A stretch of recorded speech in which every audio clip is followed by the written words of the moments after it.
दोस्तों, किसी ने क्या खूब कहा है कि काम करो ऐसा कि पहचान बन जाए। काम करो ऐसा कि पहचान बन जाए, हर कदम चलो ऐसा कि निशान बन जाए। क्या बात। जिंदगी तो काट लेता है हर कोई यहाँ, जिंदगी तो काट लेता है हर कोई यहाँ, जिंदगी जियो इस तरह की मिसाल बन जाए। नमस्कार, राम राम, खमा गणिसा, आप सभी का एक बार फिर से स्वागत, अभिनंदन। राजस्थानी संस्कृति से सराबोर कार्यक्रम अलबेलो राजस्थान में स्वीकार कीजिए प्रज्ञा का नमस्कार। और मैं विक्रम सिंह राजपुरोहित आपने सगला ने घणे मानसू घणे कोटसू घणे हेतसू स्वागत करूँ अलबेलो राजस्थान में, जो अलबेलो राजस्थान री कला संस्कृति रे सागे राजस्थान रा खास मेहमाना ने भी लेना आवे। और प्रज्ञा, हम बहुत सारे मेहमान लाते हैं और अलबेलो राजस्थान क्यों अलबेला है ये बताते हैं। और आज मेहमान से मिलाने से पहले आपको याद दिला दूं, कुछ कानों में अरे गूंज रहा था, कुछ रेडियो की आवाज़ आ रही थी, क्योंकि आज विश्व रेडियो दिवस भी है। हालांकि रेडियो कुछ लुप्त होता जा रहा है, अपना मूल स्वरूप खोता जा रहा है, लेकिन यादें आज भी जहन में उतनी ही ताज़ा है। रेडियो से गाने सुनते थे तो सुकून मिलता था, और ऐसा ही सुकून हमें तब भी मिलता है विक्रम, जब हम गाड़ी चलाते हैं और रेडियो चलाते हैं। अब उसका नाम एफएम भी हो गया है, लेकिन वो गाने सुन के वही सुकून मिलता है और वही पुराना वक्त याद आ जाता है जब घर में सिर्फ रेडियो हुआ करता था और हम गाने सुनते थे और खबरें भी आती थी। बिल्कुल हमारे दौर से पहले की और बात करेंगे तो रेडियो के कुछ और रूप और कुछ रंग दिखेंगे। तो खैर, रेडियो से निकल कर फिर से हम टीवी पे लौटते हैं और आज जो हमारे खास मेहमान हैं उनका परिचय करवा देते हैं, तारुफ करा देते हैं। आज जो मेहमान हैं वो बहुत ख़ास हैं, क्योंकि उन्होंने अपने स्पेशल ऑपरेशन से राजस्थान में ही नहीं पूरे देश में अलग अलग जगह पर जो जिम्मेदारी मिली उन्होंने बखूबी निभाया है। वो हैं अतिरिक्त पुलिस महानिदेशक एडीजी एटीएस और एसओजी श्रीमान वीके सिंह जी। विजय कुमार सिंह जी, आपका बहुत बहुत स्वागत है अलबेलो राजस्थान में। Thank you Vikram. आज सर हमारे साथ हैं तो हम बहुत सी बातें करेंगे, बहुत सी चीज़ों के बारे में जानेंगे। हमारा देश बहुत सुरक्षित हाथों में है और उस विषय में भी हम बात करेंगे। सर, आप यहाँ पर आए हैं, आप जिस मुकाम पर हैं इस विषय में हम पूरे 1 घंटे तक हम बात करने वाले हैं। लेकिन उसके पहले जो एक बचपन का दौर होता है, हम कितने भी बड़े हो जाएं विक्रम, कितने भी बड़े हो जाते हैं, लेकिन वो एक बचपन वाला जो दौर होता है ना, वो जिंदगी भर याद रहता है। सुनहरा दौर होता है। और वो बचपन की जो यादें होती है ना, जब अभी भी याद आती है ना, अपने आप चेहरे पे मुस्कुराहट ला देती है। सर, आपका बचपन कहाँ गुजरा है, कैसा रहा है आपका बचपन? मैं बिहार के पूर्वी चंपारण जिले के एक गांव में पैदा हुआ। मिडिल स्कूल में 7th तक हमारी पढ़ाई गांव में ही हुई थी जी। और मेरा परिवार, मेरे आसपास मेरे सारे रिश्तेदार सभी खेती और किसानी का काम करते थे। तो जब से होश है और जब से याद है, खेती का काम देखते, खेती का काम करते, ऐसे ही बड़े हुए। फिर पढ़ाई लिखाई चालू हुआ, पढ़ाई में कुछ अच्छे थे तो सिस्टम ने ढूंढ निकाला और फिर स्कॉलरशिप से हमारा जो हाई स्कूल है वहाँ मैं अपने डिस्ट्रिक्ट हेडक्वार्टर पे जो मोतिहारी जिला स्कूल में वहाँ एडमिशन हुआ। वहीं वो बोर्डिंग स्कूल था, वहाँ हॉस्टल में हम लोग रहते थे। तो सबसे ज़्यादा जो समय बीतता था वो दोस्तों के बीच बीतता था। 10th तक हमने वहीं पढ़ाई की है, हमारे होम डिस्ट्रिक्ट में ही। और फिर 11th 12th के लिए मैं पटना साइंस कॉलेज चला गया, क्योंकि मैंने 10th में अपने ज़िले में टॉप किया था जी। तो उस मार्क्स के बेसिस पे मेरा साइंस कॉलेज पटना में एडमिशन हो गया। वहाँ 11th 12th उस समय हमारे यहाँ इंटरमीडिएट ऑफ साइंस बोलते थे। वो करने के बाद मैं IIT खड़गपुर में, IIT में बिहार इंजीनियरिंग एंट्रेंस में रुड़की में सिलेक्शन हो गया था। और फिर मैं IIT के रिजल्ट के बेसिस पे IIT खड़गपुर में मैंने एडमिशन ले लिया था जी। तो एक तरह से कह सकते हैं कि 12वीं तक मेरा जो भी पठन पाठन है या जो रहना हुआ है वो बिहार में हुआ है। उसके बाद से मैं लगातार बिहार से बाहर रहा हूँ जी। मैंने 1989 में IIT खड़गपुर में एडमिशन ले लिया था, तब से मैं बिहार से बाहर हूँ। हालांकि रेगुलर किन्हीं न किन्हीं कारणों से जाना होता है और कोशिश करते हैं कि जितना ज़्यादा जा पाएँ, जितना ज़्यादा समय वहाँ व्यतीत कर पाएँ। सारा परिवार वहीं रहता है। अच्छा विक्रम, हमारा देश वैसे भी तीज त्योहारों का देश है। हर महीना, हर दिन कोई ना कोई त्योहार होता है और आप बिहार से हैं और बिहार का एक मुख्य पर्व है छठ पूजा, जो अब पूरे विश्व में मनाया जाता है। सर, छठ पूजा के बारे में बताएं, किस तरह ये त्योहार मनाया जाता है और आपकी कितनी खूबसूरत यादें जुड़ी हैं इस त्योहार से? आपका कितना इन्वॉल्वमेंट रहा, आपकी कोई याद जुड़ी? देखिए, छठ पूजा से बिहारियों का आस्था बहुत जुड़ा हुआ है। एक और ख़ास है, जैसे जी। आपने देखा होगा कि ईद में हमारे मुस्लिम भाई नए कपड़े पहनते हैं। जी तो बचपन में सबसे पहला चीज़ जो था कि छठ आ रहा है मतलब हर किसी को नए कपड़े मिलेंगे। जी अगर कोई ऐसा आदमी है जिसके पास साधन नहीं है तो उधार लेके या कैसे भी करके वो अपने बच्चों को ज़रूर नए कपड़े दिलवाता था। पटाखों का प्रचलन बहुत था। बिहार से प्रवासी लोग बहुत बाहर जाते हैं, जाके वहाँ अपना जो भी जिसका काम है, कोई मजदूरी करता है, कोई नौकरी करता है, तो ये एक तरह का मस्ट था कि छठ पे वो ज़रूर लौट के आएंगे। तो छठ ऐसा होता था जिसमें आप सभी से मिलते थे। अच्छा, एक और खासियत है कि इसकी किसी न किसी जल स्रोत के आसपास ये पूजा की जाती है। बिल्कुल। तो गांव में एक बहुत बड़ा तालाब था जी। तो उस तालाब के किनारे जो भी अगल बगल के गांव के लोग थे वो सारा इकट्ठा हो जाता था। जो पूजा की जाती है उसमें जो बनाते हैं ईंट से जी छठ पूजन के लिए जो करते हैं, उसको बचपन में हम लोग सुबह घर घर घूम के पैसे चंदे इकट्ठा करते थे। जी। रंगीन पेपर खरीदते थे और उसको काट वोट के बहुत सुंदर से सजाया जाता था। वो एक तरह का कंपटीशन होता था गांव में, और गांव में ही अलग अलग ग्रुप में। जी। और बहुत, तो वो जब एक बार जो शाम का छठ होता था उस समय वो नज़ारा बहुत ही खूबसूरत होता था। जी। जो तैयारी है या जो छठ करने का मुख्य काम वो महिलाओं का होता था। ये बड़ा रिगोरस डिसिप्लिन है। कार्तिक मास शुरू होते ही उनका एक तरह से ये व्रत की तैयारी शुरू हो जाती है। और जो प्रसाद है वो मोस्टली जो आपका एग्रीकल्चर प्रोड्यूस है उसी से रिलेटेड होता है, लेकिन उसकी पवित्रता का, साफ सफाई का बड़ा ध्यान रखना पड़ता है। और जो करते हैं उनके लिए, हम सभी बिहारियों के लिए ये बहुत ही मतलब एक कहें कि एक्सट्रीम जो डिवोशन है उसका टाइम है। सब लोग सरोबार हो जाते हैं। आप इस पैसे में आके लगता है कि वो दिन ऐसा होता है जो बिल्कुल बिहार क्राइम शून्य होता है। बिल्कुल। उस दिन आप कहीं किसी को कुछ, ना कोई लॉ एंड ऑर्डर होगा ना कुछ होगा, सब लोग केवल पूजा के ही लगते हैं। एक और बड़ी खास बात है जी कि पूजा तो करते हैं छठ मैया की जी और अर्घ देते हैं सूर्य भगवान को। जी जी। तो छठ मैया कहते हैं उनकी सिस्टर है, इसका कोई लिखित ग्रंथ नहीं है। बहुत सारा वैरायटी है, अलग अलग गांव में अलग अलग तरीके से होता है, अलग अलग इलाके में अलग अलग तरीके से होता है। लेकिन सबसे बड़े खास बात, जी, लोग कहते हैं डूबते सूरज को कोई प्रणाम नहीं करता, उगते सूरज को सभी करते हैं। जी। तो बिहारियों में एक खास बात है कि सबसे पहले वो उगते सूरज को प्रणाम करने से पहले वो डूबते सूरज को प्रणाम करते हैं। और मुख्यतः सूर्य आराधना का ये पर्व सदियों से रहा है। जी। और बिहार के ज्योग्राफिक बाउंड्री में ही होता है और बिहारी जो बाहर रहते हैं वही करते हैं। जी सर, अभी तीज त्योहारों की हमने बात की और बिहार में आपने बताया कि छठ पूजा का बड़ा महत्व है। सर, बिहार में एक खाना भी बड़ा फेमस है, वहाँ की डिश है लिट्टी चोखा, वो भी बड़ी फेमस है। हमारे राजस्थान की दाल बाटी चूरमा जैसा ही लगता है वो बाटी लिट्टी चोखा जो बनता है। सर, उसके बारे में भी जानना चाहेंगे क्या है और आपकी किस तरह की यादें हैं, क्या आपने खाया, कभी बनाने की भी कोशिश की है? देखिए, खाने पीने के हिसाब से तो बिहार स्वर्ग है जी। जितनी वैरायटी की राइस मिलती है वो मुझे नहीं लगता कि और कहीं बाहर उतनी पैदा होती है। और अलग अलग इलाके की अलग अलग खासियत है।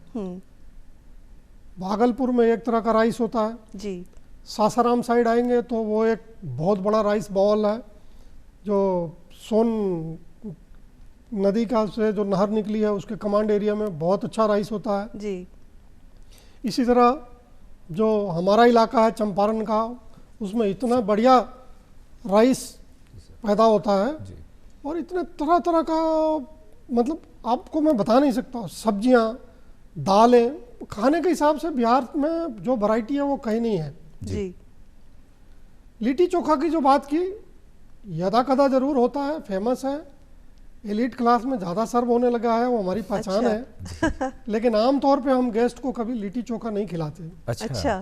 अगर घर में कोई मेहमान आया है तो लिट्टी चोखा नहीं खिलाते। फिश पैदा भी बहुत होता है, कंज्यूम भी बहुत होता है, तो बिहार के जो नॉन वेजिटेरियन डाइट है उसमें फिश का बहुत ज़्यादा प्रचलन है। और वेजिटेरियन के लिए क्या व्यवस्था है? कभी बिहार जाएं तो कृपया करके किसी सब्जी मंडी में एक बार राउंड लीजिएगा, इतनी हरियाली होती है। वाह जी। मैं जब शादी के बाद पत्नी को राजस्थान लेके आया था जोधपुर में, और जब हम वापस लौटे तो एक सब्जी मंडी से गुजर रहे थे तो अचानक वाइफ ने कहा कि आप एक थोड़ी देर के लिए गाड़ी रोकिए। गाड़ी रोका जब, तो उन्होंने वो सब्जियों का जो ढेर था उसके तरफ देखा और फिर बाद में बताया कि ये हरियाली और कहीं देखने को नहीं मिलती। तो जितनी ताज़ा और हरी सब्जियां वहाँ मिलती हैं, पैदा होती हैं जी, वहाँ की मिट्टी बहुत उपजाऊ है, तो जितना कम मेहनत में और जितनी ज़्यादा मात्रा में वहाँ सब्जियों का उपज होता है, मतलब मैं आपको बता नहीं सकता कि खाने के मामले में याद करके ही मुंह में पानी आ जाता है। जी बिल्कुल। और जिस तरह से देखिए बिहार हिंदुस्तान का एक अभिन्न अंग है, और जिस तरह से छठ पर्व बिहार में मनाया जाता है, राजस्थान में भी उतनी ही शिद्दत से मनाया जाता है। हम लोग भी पूरा मजा लिए थे, हमें हालांकि हम बिहार नहीं गए, लेकिन बिहार को यहाँ महसूस किया कि हमारे देश की खूबसूरती है। और वो बातें लिट्टी चोखा खान पान से निकल के सर फिर उसी बात पे आएंगे, वो कौन सी ऐसी बात थी जिसको आपने पुलिस सेवा में जाने को प्रेरित किया? कोई ऐसा शख्स था या किसी से आप इंस्पायर थे? ये कहाँ टर्न आया जीवन में जब आपको लगा कि मैं पुलिस सेवा में जाऊंगा? देखिए, मेरे परिवार में मेरे से पहले कोई राजकीय सेवा में नहीं था जी। जब हम पैदा हुए थे, और जो भी हमारे माता पिता ने जो जन्म कुंडली बनाई थी या जिससे भी कंसल्ट किया था, तो शुरुआती प्रेडिक्शन यह था कि मैं बहुत बड़ा किसान, मतलब बहुत अच्छा किसान बनूंगा। अच्छा। मेरी रुचि भी बहुत थी। मेरे दादाजी संत थे जी। तो बचपन में पढ़ाई के पहले घंटों बैठ के उनके साथ पूजा पाठ करना, राम नाम जपना, हमारे यहाँ अयोध्या से साधु संतों का बराबर आना जाना, ये लगा रहता था जी। तो शुरुआती जो रुझान था वो पूजा की तरफ था या खेती की तरफ था। अचानक जो 5वीं क्लास का रिजल्ट आया तो मैं अपने कक्षा में फर्स्ट आ गया। अच्छा। बगल में मिडिल स्कूल में मेरा एडमिशन हुआ, तो मेरे जो प्राइमरी स्कूल के टीचर्स थे उनको एक कंपटीशन था कि हमारा जो बच्चा है वही फर्स्ट आना चाहिए मिडिल स्कूल में, क्योंकि वहाँ आसपास के जितने प्राइमरी स्कूल थे 25-50 वो सबके बच्चे वहाँ उस मिडिल स्कूल में आए थे पढ़ने के लिए। तो मुझे मिडिल स्कूल में क्लास अटेंड करने के बाद जो टिफ़िन ब्रेक था वो मुझे टिफ़िन ब्रेक नहीं मिलता था, मुझे अपना थैला लेके पास में ही जो मेरा प्राइमरी स्कूल था वहाँ जाना पड़ता था, और जो मेरे गुरुजन थे वो मुझे उस टिफ़िन के टाइम में एक्स्ट्रा क्लास लेते थे जी।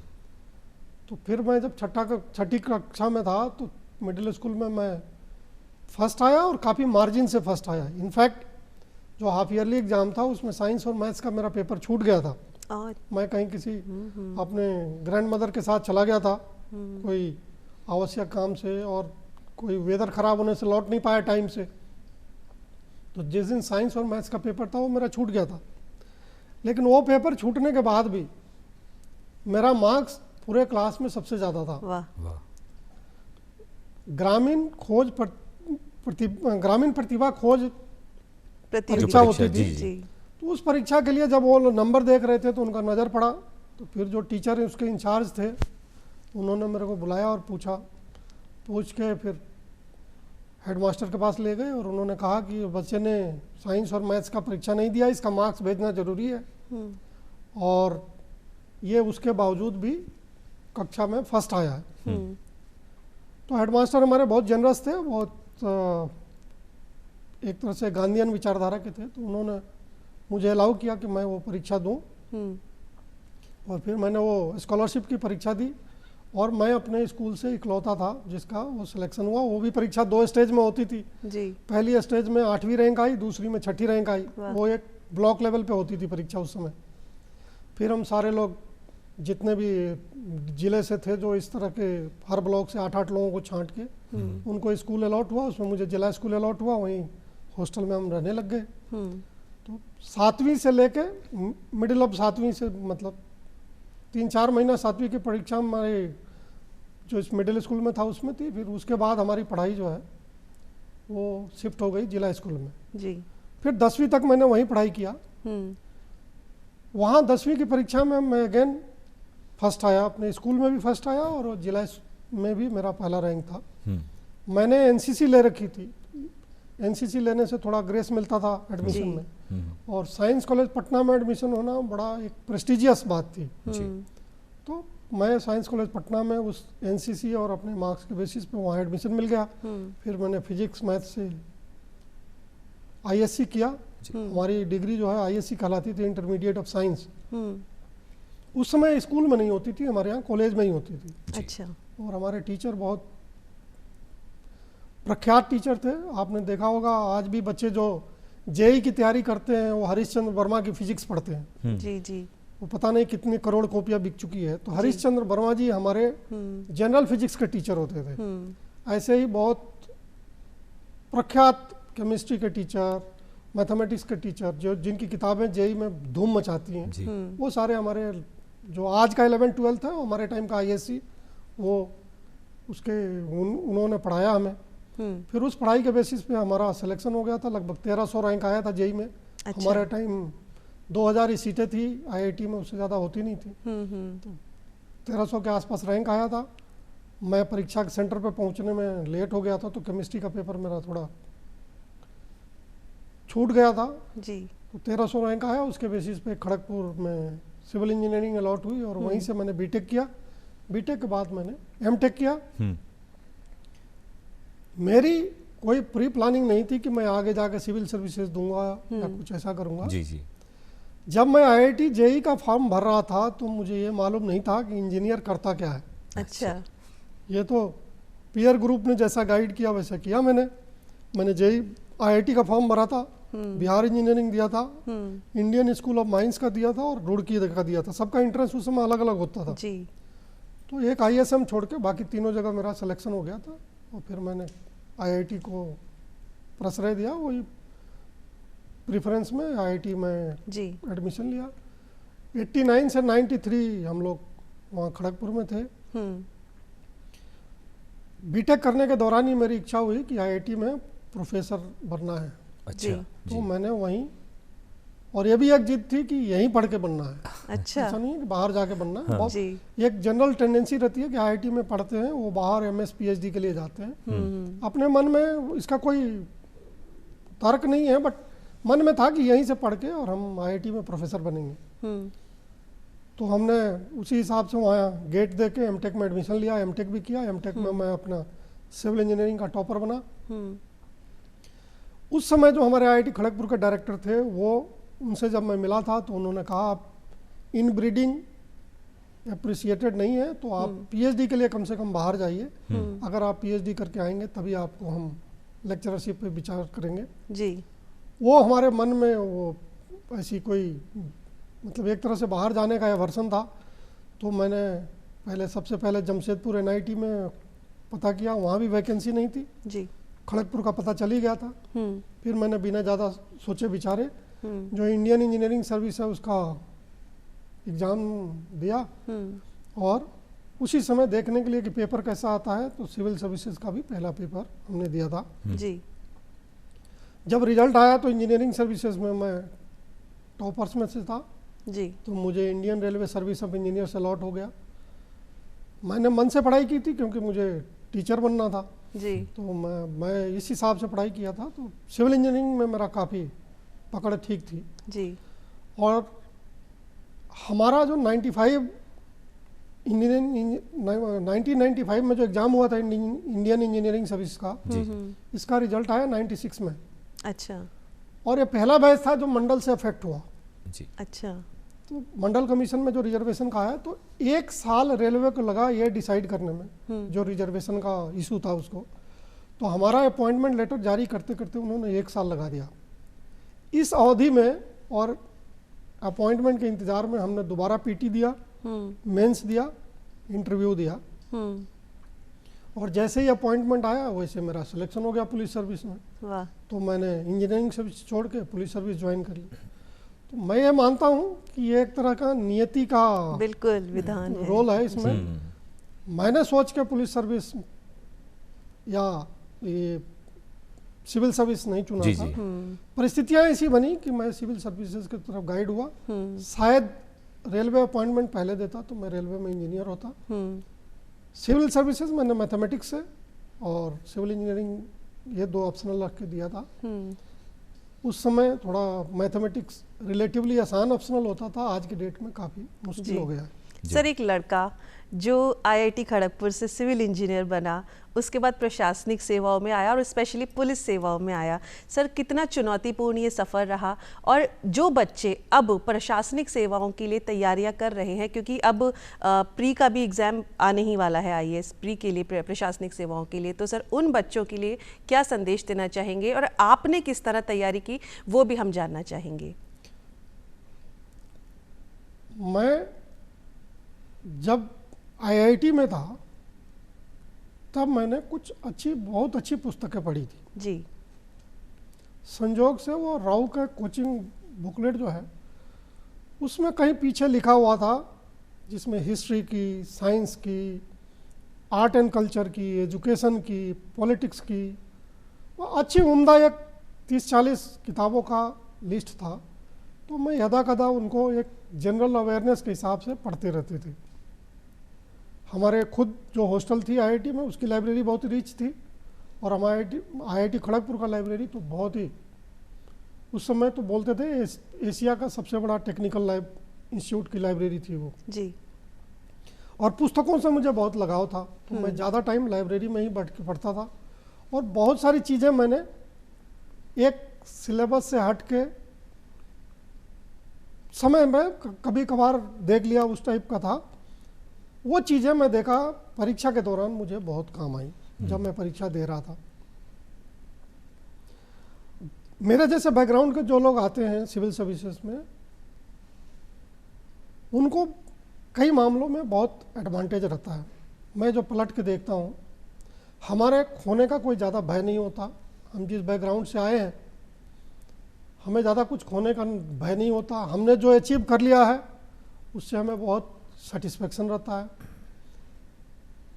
हमने एक ही चीज़ सीखा है कि जो काम करना है, जो वो आज का काम है, उसी पे फोकस करना है। कल क्या होगा या कल क्या बिगड़ गया उस पर हमारा ध्यान नहीं रहता। जो एट हैंड है उसको जो बेस्ट कर सकते हैं वो करना है। दूसरा, अपना ऑब्जर्वेशन कीन रखना है। आपको गौर से देखना है चीज़ों को, अपने आसपास की चीज़ों को, अपने आसपास के लोगों को। उसमें से बहुत ऐसे संकेत मिलते हैं जिस पे अगर आप गौर करेंगे तो अपने आप रास्ते बनते जाते हैं।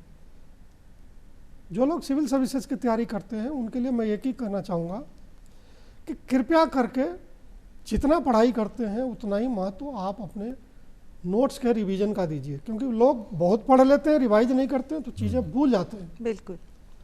जैसे हम लोग अपने लाइफ में बढ़ते हैं कि सेविंग का महत्व है, कितना आप कमाते हैं उसका महत्व नहीं है। अगर कोई ज़्यादा कमा रहा है और ज़्यादा खर्च कर रहा है तो सेविंग नहीं हो तो उसका महत्व नहीं है। जी। वैसे परीक्षा में की तैयारी में है कि आप बहुत ज़्यादा पढ़ते हैं, अगर रिवीजन नहीं करते तो आपकी वो सेविंग होगी नहीं, और अंत में आपको परीक्षा में सक्सेस मिलने में बहुत दिक्कत आएगी। बिल्कुल।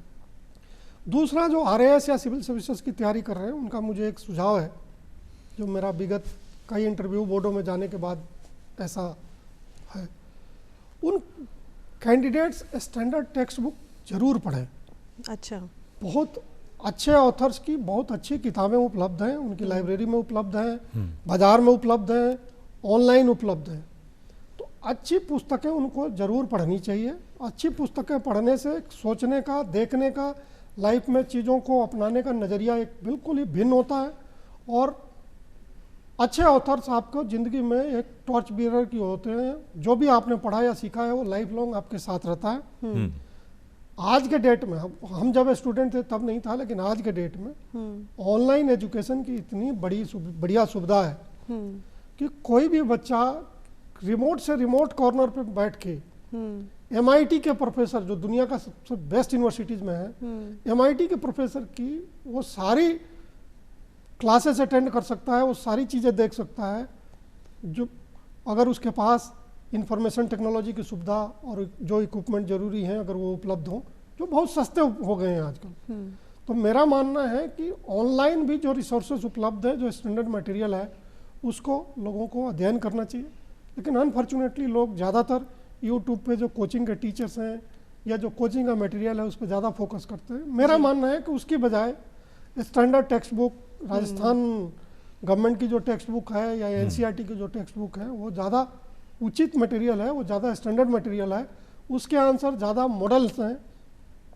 और किसी को कुछ भी नहीं उपलब्ध है तो इग्नू का मटेरियल, जो मेरे सामाजिक विज्ञान के साथी जो सिविल सेवा में आए हैं उनसे जो चर्चा हुई है उसके बेसिस पे जो इग्नू का मटेरियल है BA का, उस विषय का, वो एक बहुत ही उत्कृष्ट श्रेणी का परीक्षा के लिए वो मटेरियल है, और उसको उनको ज़रूर पढ़ना चाहिए, उससे ज़रूर अपने एग्ज़ाम की तैयारी करनी चाहिए। जी जी बिल्कुल। और प्रज्ञा, आपने जितना पूछा था उससे बहुत ज़्यादा जानकारी हमें मिल गई, उन छात्रों को भी मिल गई जो तैयारी कर रहे हैं। और एक बार हम दर्शकों को बता दें जो अभी अभी प्रोग्राम देखना अगर आपने शुरू किया तो हम आपको बता दें कि अलबेलो राजस्थान में आज हमारे साथ जो मेहमान हैं ADG ATS SOG श्रीमान VK सिंह जी, और उनसे हम चर्चा कर रहे हैं, उनके जीवन के बारे में बात कर रहे हैं, ये जान रहे हैं कि उन्होंने अब तक का सफ़र कैसे पूरा किया। और अब आपसे ये जानना चाहेंगे सर, ये पूरा आपने सफ़र बताया, किसान परिवार में आप जन्मे, किस तरह से आपने IITian आप रहे हैं और केमिस्ट्री फिजिक्स मैथ्स के साथ साथ आप प्रशासनिक सेवा में दाखिल हुए। तो बिहार से राजस्थान का सफ़र, पहली पोस्टिंग शायद भरतपुर में आप पोस्टिंग थी आपकी, वो सफ़र किस तरह रहा और ये बदलाव कैसा रहा, वो अनुभव जानना चाहेंगे आपसे। मैं जब 98 में राजस्थान आया था तो मेरा सबसे पहले ट्रेनिंग के लिए तो 34 सप्ताह की ट्रेनिंग थी जो जोधपुर में हुई थी। जी जी। ट्रेनिंग के बाद जो पहली पोस्टिंग मिली वो COCT भरतपुर की थी। जी। भरतपुर और बिहार में मैं ज़्यादा अंतर नहीं मानता था, एक बोली के अलावा और वहाँ के खारे पानी के अलावा। पहली बार खारे पानी से हम जो मुखातिब हुए वो भरतपुर में ही हुए थे। जी। अदरवाइज जो वर्किंग माहौल था, फॉर्चुनेटली मुझे ऐसा लगता था कि मैं बिहार जैसे इलाके में ही हूँ, कोई ज़्यादा डिफरेंस नहीं है। क्राइम का नेचर मिलता जुलता। जी सर। जो क्राइम का नेचर है वो बिल्कुल मिलता जुलता था बिहार से। अच्छा। जो हमारे इमीडिएट सीनियर्स थे वहाँ, हमारे जो दोनों एडिशनल SP साहिबान थे, अनफॉर्चुनेटली दोनों दुनिया में नहीं है, श्री इंद्र कुमार शर्मा जी और श्री लक्ष्मी नारायण मीना जी, दोनों बहुत बढ़िया इंसान थे और टॉप क्लास के पुलिस ऑफिसर्स थे जी। उसके साथ ही साथ जो हमारे वहाँ उस समय SP होते थे श्री मधुसूदन सिंह जी, वो भी स्वर्गवासी हो गए हैं। उन्होंने मुझे काम की खुली छूट दी। जब मैं गया वहाँ तो उन्होंने मुझे एक लाइन बोली कि आप मेरे काटने वाले इकलौते दांत हो, आपको जो मर्जी आए आप करना, मैं सब संभाल लूँगा, आपके लिए कोई इलाका नहीं है, पूरा जिला आपका है, आप अपने सर्किल में उलझ के मत रहना, आप पूरे भरतपुर जिले में जहाँ कुछ भी हो आप कार्रवाई कर सकते हो। और जो उस समय DIG रेंज होते थे इंचार्ज भरतपुर में, NK पाटनी साहब, उन्होंने भी एक परिवार की तरह एक पुत्रवत स्नेह रखा और बहुत सारी चीज़ें वो सिखाते थे। तो जो उस समय मुझे नौकरी के शुरुआत में जो सेट ऑफ ऑफिसर्स मिले, जिनको जिम्मेवारी थी कि मेरी अच्छी ट्रेनिंग हो, अच्छी परवरिश हो, उन्होंने कोई कोताही नहीं रखी और मैंने उनको सम्मान देने में, उनके बताए हुए रास्ते पे चलने में कोई कमी नहीं की, मेहनत में कोई कमी नहीं की और मैंने उनसे हर चीज़ सीखने की कोशिश की जो मुझे इस प्रोफेशनल ज़िंदगी में सीखना चाहिए था। जैसे ही मैं भरतपुर से प्रमोट हुआ, मैं एक अगेन रिटायर्ड DG से मिला, श्री श्याम प्रताप सिंह जी राठौर से जी। और उन्होंने मुझे एक जो बहुत बहुमूल्य सुझाव दिया। जब मैं उस समय RAC में कमांडेंट लगा था दिल्ली, मैं उनसे मिला था राजस्थान हाउस में, तो उन्होंने मुझे कहा कि आप रोज कम से कम 1 घंटे पढ़ना। अच्छा। पुलिस की नौकरी में आने के बाद हम लोग पढ़ना लिखना छोड़ देते हैं, तो आप कम से कम 1 घंटे पढ़ना। आप 10 साल में 3650 घंटे होते हैं, आप अपने बराबर वालों से मीलों आगे रहोगे। मुझे लगता है कि प्रैक्टिकल ट्रेनिंग के बाद ये जो एक थियोरेटिकल ज्ञान अर्जित करने का एक पैरेलल इनपुट मुझे मिला था और मैंने आज तक उसको गांठ बांध के रखी है और मैं कोशिश करता हूँ कि हर दिन कुछ ना कुछ नया सीखूं और कुछ ना कुछ उसका उपयोग अपने जो रोज़मर्रा के काम है उसमें करूं।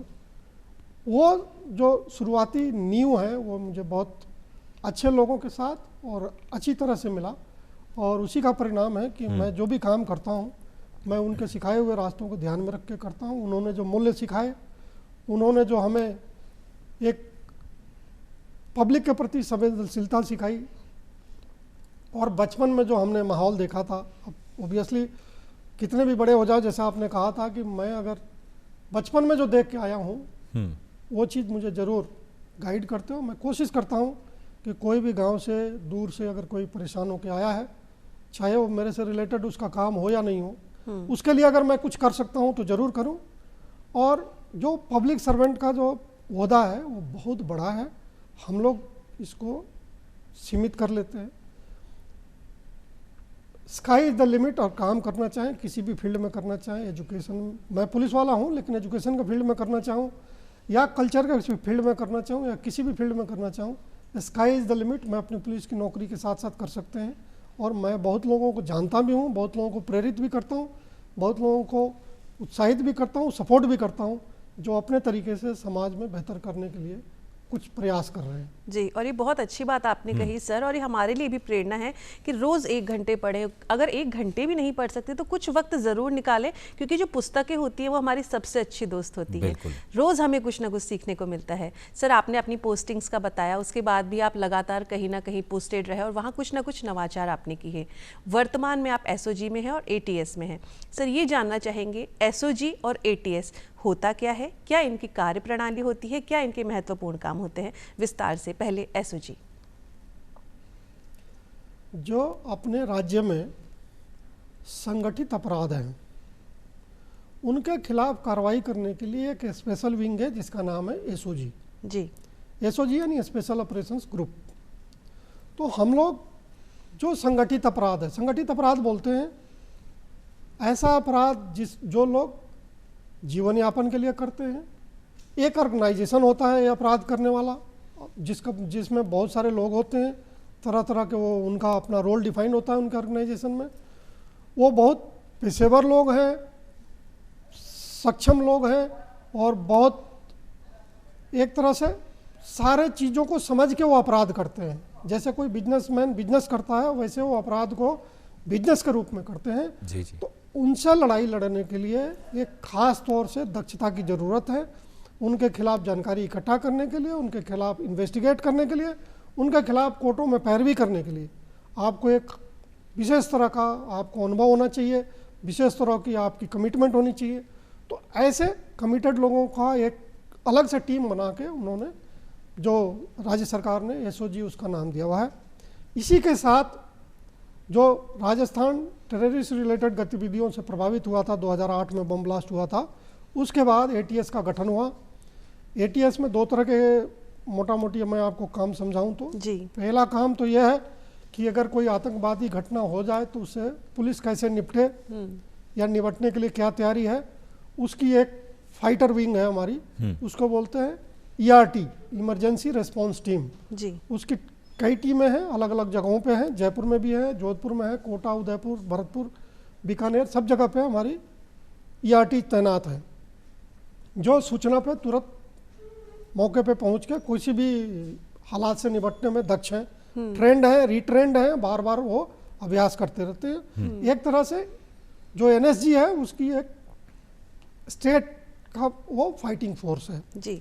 इसके अलावा आतंकवादी गतिविधियां हो नहीं, जो पहले लोग गतिविधियों में शामिल रहे हैं, जो गतिविधियों में शामिल हो सकते हैं, संदिग्ध लोग, अलग अलग इंटेलिजेंस एजेंसी से जो इनपुट मिलती है उन पर निगरानी रखना, उसमें क्या कार्रवाई हो सकती है प्रिवेंटिव, वो कार्रवाई करना, मुकदमे बनाना, ये सारा काम वो एक ATS भी इन्वेस्टिगेशन भी करता है, प्रोसिक्यूशन भी करता है, इंटेलिजेंस जनरेट करता है।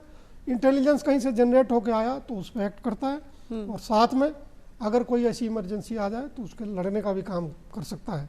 तो ये सब एक पुलिस वर्टिकल में है और उसके लिए एक ADG रैंक के ऑफिसर तैनात किए जाते हैं, और वर्तमान में ये जिम्मेवारी मुझे मिली है। इसके साथ साथ एक जो महत्वपूर्ण जिम्मेवारी नए सरकार में मुझे दी गई वो थी SIT, जो पेपर लीक हुए थे उसके अगेंस्ट कार्रवाई करने के लिए, उसको रोकने के लिए जो भी उपाय करने हैं, और जो पहले पेपर लीक में शामिल रहे हैं उनके खिलाफ क्या क्या सख्त कार्रवाई हो सकती है जिससे आगे इस पे रोक लगे। ये सारी जिम्मेवारी अभी मैं एज ATS SOG जो संसाधन उपलब्ध है उससे कर रहे हैं। जी जी बिल्कुल। और आपने जो ये नया डिपार्टमेंट बताया, हम अब यही पूछने वाले थे, क्योंकि जो आपकी पहचान एक बनी है, जो एक ध्येय वाक्य है पुलिस का, अपराधियों में भय और जनता में विश्वास जो आपने कायम किया है, छात्र जो पढ़ रहे हैं उनका विश्वास आप पर ज़बरदस्त बढ़ा है। वो आपको सर्च करते गूगल पे आपके नाम से वो वाकिफ़ है, इसलिए वाकिफ़ है कि आपने जो लगातार कार्रवाई की, जिस तरह से आपने इतने ताबड़तोड़ जो आपकी तरफ से एक्शंस लिए गए थे, ये कितना चुनौतीपूर्ण था, और क्या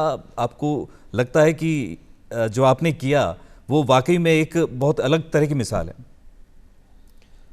देखिए, मैं एक फेस हूँ, इसलिए लोग मुझे जानते हैं या मीडिया से मैं इंटरेक्ट करता हूँ, लेकिन इसका असली श्रेय अगर किसी को जाता है तो सरकार को जाता है जी, जिसने ऐसी दृढ़ इच्छाशक्ति दिखाई और ये क्लियर कट डायरेक्शन दी। उसके बाद मेरी टीम को जाता है जो रात दिन मेहनत करती है। और इन दोनों से ज़्यादा पब्लिक को जाता है। पुलिसिंग का मूल सिद्धांत है कि police is public, public is police. शुरू से हमें जो, जैसे मैंने कहा कि बुनियादी जो सिखलाई थी, बिना इंफॉर्मेशन नेटवर्क के हम कामयाब नहीं हो सकते।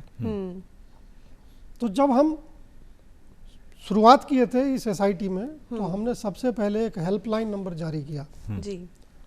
और ज्यों-ज्यों कार्रवाइयाँ होने लगी, लोगों को विश्वास हुआ कि हम लोग सीरियस हैं, कुछ करना चाहते हैं और कुछ करेंगे, तो लोगों ने पूरा दिल खोल के अपार समर्थन दिया। जी।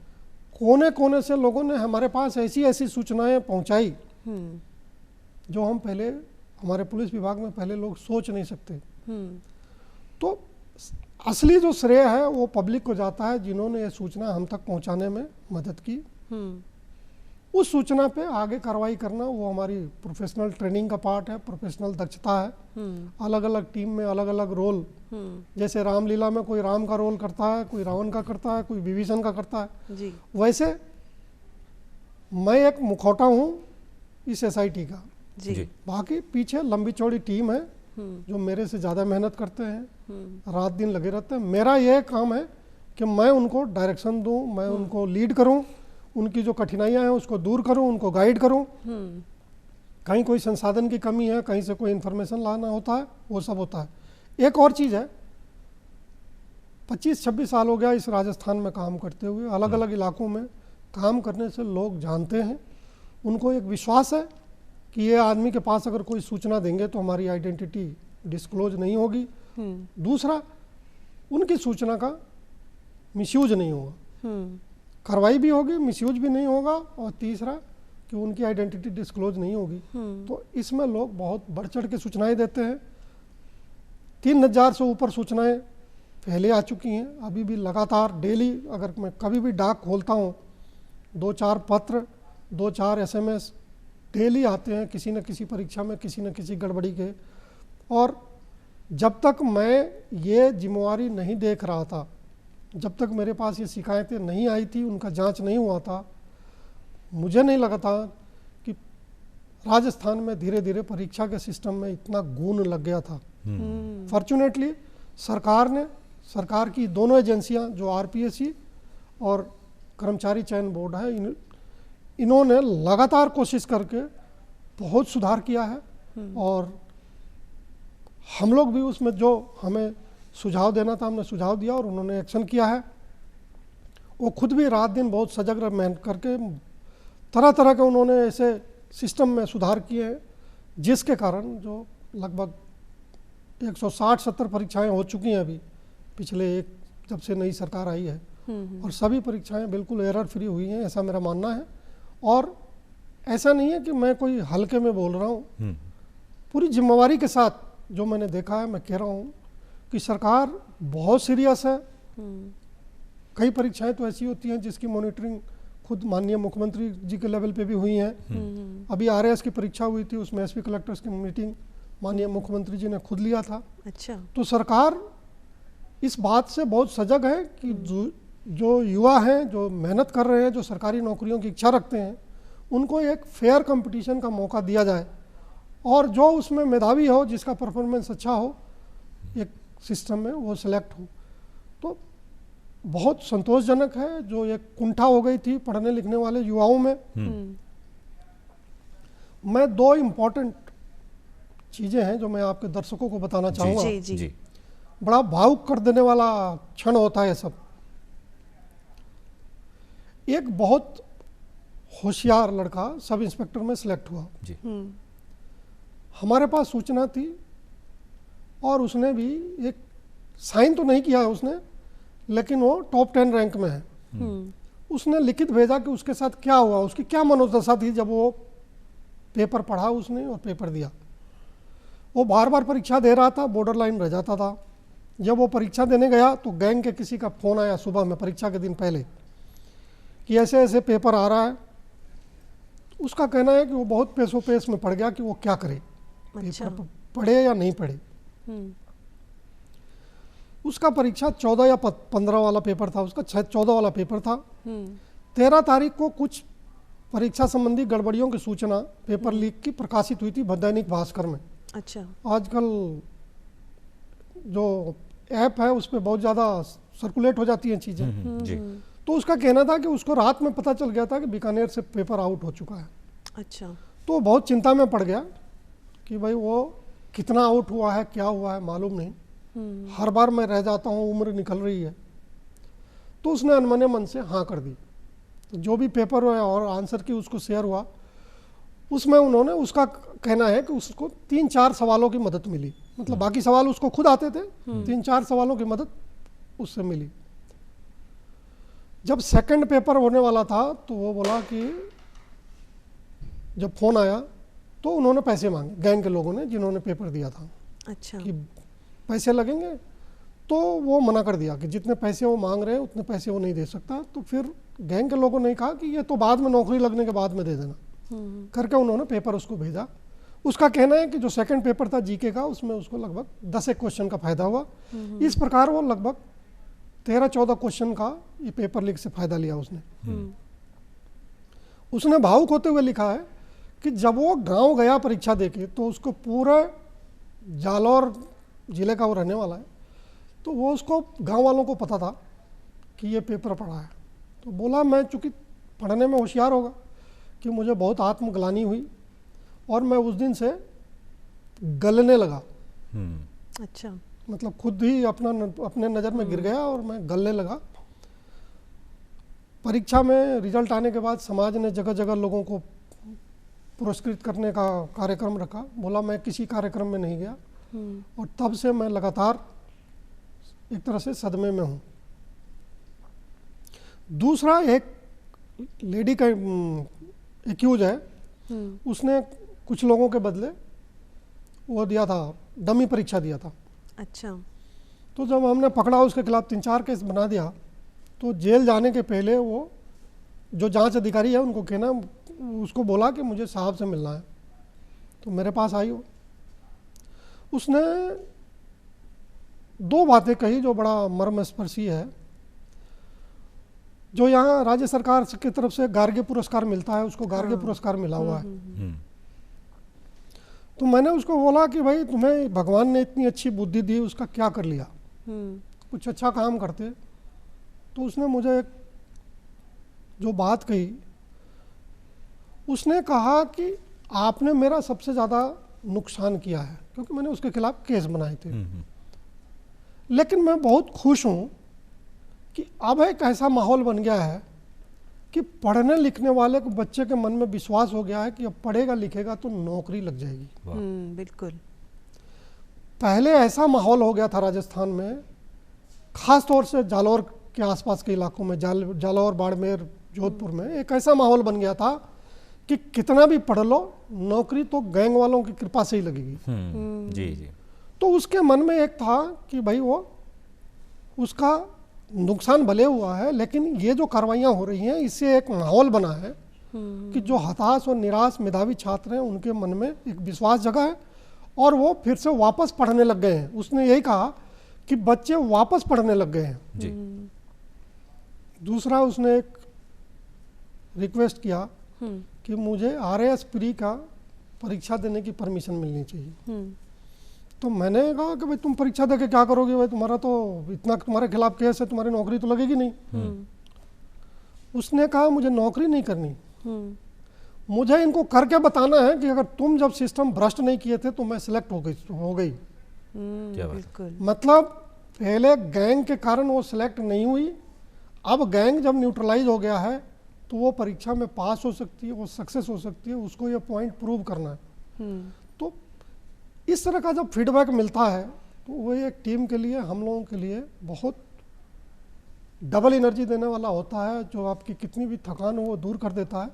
और लगता है कि शायद आप जो प्रयास कर रहे हैं जी, चाहे आप जाने या नहीं जाने, बहुत सारे लोग जो रिमोट एरिया में बैठे हैं वो बोल नहीं सकते, वो बता नहीं सकते, लेकिन उनको एक शक्ति मिलती है, उनको एक मोटिवेशन मिलता है, उनको कुछ अच्छा करने की प्रेरणा मिलती है, और यही हमारे लिए प्रेरणा का स्रोत होता है। जी, जी। और इसी कारण रात दिन हम लोग जो बैड एलिमेंट्स हैं उनसे लड़ते हैं। आपसे इसी बात से जोड़ता हुआ एक सवाल करना चाहूँगा सर, ये जो आपने पूरी बात बताई, एक माहौल जो बन गया था भ्रष्ट, जिस तरह से लोग हावी हो गए थे और आपने उस पूरे नेक्सस को तोड़ा है, अब आपके मुंह से ये सुनना चाहेंगे, अगर आप उन्हें अच्छे से आश्वस्त कराएं कि इसकी पुनरावृत्ति ना होगी, क्योंकि अभी भी डर है कि क्या ये फिर से रिपीट हो सकता है। जब हेल्पलाइन नंबर्स ने आप कह रहे अभी तक शिकायतें आती है, तो क्या ऐसा सिस्टम आपने डेवलप किया है या कुछ ऐसे इंतजाम किए हैं कि आने वाले समय में ये चीज़ें नहीं होगी? आपके मुँह से सुनना चाहेंगे सर।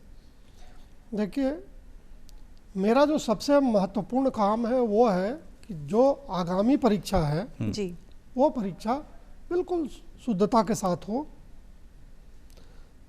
तो जैसे ही हमने काम चालू किया था, 3-4 एक तो हो गया कि जो पकड़े गए हैं या जिनके खिलाफ सबूत है उनके खिलाफ कार्रवाई करना, केस बनाना, उनको जेल में डालना, उनके सजा हो इसकी प्रबंध करना, कोर्टों में पीछा करना, ये सब एक काम है।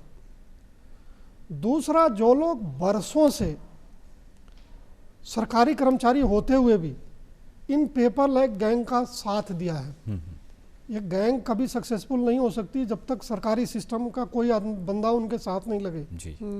चाहे वो पेपर आउट करने में साथ दे या वो पेपर सॉल्व करने में साथ दे। इसके अलावा बहुत सारे लोग अब जो इस सिस्टम से बेनिफिट लेकर भर्ती हो गए हैं, उनको गैंग पे भरोसा है तो अपने रिश्तेदारों को भर्ती कराने में ग्राहक उपलब्ध कराए या दूसरे को मोटिवेट करे। तो बहुत सारे जो चीज़ें हैं इनको पहचान करके हम लोगों ने 4 काम किया है। एक काम तो है जो सूचना आई कि कौन गड़बड़ भर्ती है, कौन गड़बड़ कर रहा है, उसके खिलाफ केस दर्ज करके अनुसंधान करना। दूसरा जो हमने काम किया है कि लगभग 150-200 या जो 250 सरकारी कर्मचारी हैं जो पिछले 10-15 साल में इस तरह से आइडेंटिफाइड हैं और उनके वो सरकार से पैसे ले रहे हैं, काम भी नहीं कर रहे हैं, पैसे ले रहे हैं और बार बार गैंग का साथ देते हैं, भर्ती परीक्षाओं में गड़बड़ी करने में शामिल रहे। इसके खिलाफ जो भी विभाग है उनका कंट्रोलिंग, जैसे शिक्षा विभाग है, हमारा पुलिस विभाग है या कोई बिजली विभाग है जिसका कर्मचारी इन्वॉल्व रहा है, तो वो लोग उनके खिलाफ कार्रवाई करें, बिल्कुल विभागीय कार्रवाई करें। इनकी पेंशन की चांसेस बंद होने चाहिए, तभी बाकी सरकारी कर्मचारियों में भी भय होगा और आगे लोग इसमें शामिल नहीं होंगे। तो ऐसे लोगों के खिलाफ भी जो विभागीय कार्रवाई है उसको ढंग से कराने के लिए हम लोगों ने प्रयास किया है और उसका परिणाम भी आना चालू हो गया है, क्योंकि ये प्रक्रिया करने में टाइम लगता है। जो सबसे बड़ा गैंगस्टर है जगदीश जानी या जगदीश गुरु जिसको ये लोग कहते हैं, उसके भाई को शिक्षा विभाग ने नौकरी से भी निकाला है। एक ओम प्रकाश ढाका करके है, पूर्व का जो प्रधान है उनका लड़का, सरकारी टीचर है, इसको विभाग ने निकाला है। जो हर्षवर्धन मीना है जो जगदीश जानी का बहुत बड़ा सहयोगी रहा है और वर्षों से लगभग 2008 से पेपर लीक में शामिल रहा है, उसकी पत्नी को जिला कलेक्टर भिलवाड़ा ने निकाला नौकरी से। उसके खुद के खिलाफ भी विभागीय कार्रवाई चल रही है। तो इस प्रकार जो गड़बड़ी करने में जो लोग रहे हैं उनका हमारे खिलाफ जो विभागीय कार्रवाई है उसका भी हम लोग पीछा जोर शोर से कर रहे हैं। जी जी। प्लस इसमें जो इन्होंने संपत्तियां बनाई है उसके खोजबीन का भी काम पैरेलल चल रहा है जी। 3 लोगों के खिलाफ हम लोगों ने ईडी को कंप्लेंट भी दी है, ईडी भी इसमें सक्रिय हो गया है। तो वो कार्रवाई भी चल रही है, आगे भी वो कार्रवाई चलती रहेगी।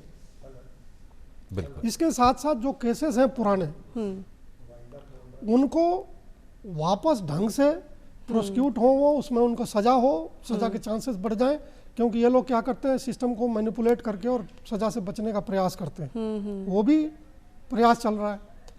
और ऑल ओवर इंडिया परीक्षा में कैसे क्या गड़बड़ियां हुई उसको पता लगा के क्या अच्छे करने चाहिए जिससे इस तरह के रोग गड़बड़ियां रुक सकती हैं, ये सब जो परीक्षा एजेंसियां हैं जी उनको सहयोग देना, उनके साथ रात दिन कदम से कदम मिला के चलना, हर मीटिंग में हर परीक्षा में उनको सहयोग करना, ये सब हम लोग लगातार जारी रखे हुए हैं। और मैं आपको आश्वस्त करता हूं कि सरकार की जो मंशा है सरकार का जो दृढ़ निश्चय है, मैं आपको आश्वस्त करना चाहता हूं कि राजस्थान में परीक्षा में गड़बड़ करना आसान नहीं होगा। बिल्कुल। और विक्रम, हम भी गर्व से कह सकते हैं कि आने वाली जो प्रतियोगी परीक्षाएं हैं उनमें पारदर्शिता रहेगी और जो मेधावी बच्चे हैं, जो छात्र हैं, जो भविष्य में कुछ करना चाहते हैं, देश के लिए कुछ करना चाहते हैं, उनको एक सही मार्गदर्शन मिलेगा। वो प्रतियोगी परीक्षाओं में पॉजिटिव रिजल्ट ला पाएंगे।